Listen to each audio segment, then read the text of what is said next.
Na drátě City.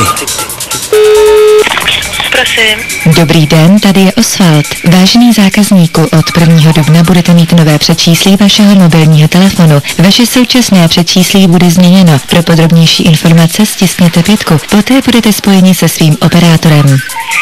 To je za... Dobrý deň, od aparátu Katarína, čo pre vás môžem urobiť?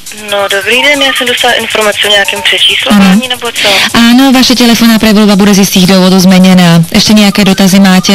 Z jakých důvodů? Jako... Kontrolná otázka, písate často SMS správy? No, samozřejmě píšu asi jako každý, že jo? No a ako často píšete SMS správy? Denně určitě.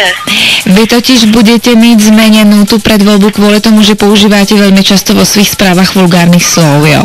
Bude vám z estetických dôvodov vaša súčasná predvoľba odobrána a nahrazená inou. Ale jakou předvolbu? Jako z jakého důvodu? Jako prosím? No prostě ste vulgárna vo svých SMS správách, no ako vám to mám ešte raz Jak vysvetliť? se k tomu došli, to jako je nějaká kontrola SMS, nebo co? No tak v podstate by sa to tak dalo povedať.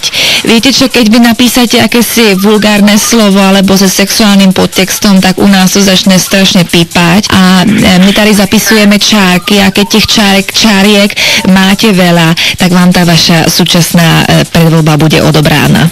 Teraz budete mít novú 0609. No tak to prosím vás, jako tak to ne. No akože nie. A to je nějaký bordel tohleto. Tak sa pozrite, krásná dámo, jo. Vzhľadom k tomu, že ste vulgárna aj v túto chvíľu, bude vám za niekoľko minút váš mobilní telefon odpojený, aby ste sa uklidnila a dal dokopy. To jako nebudu moc volat, nebo co?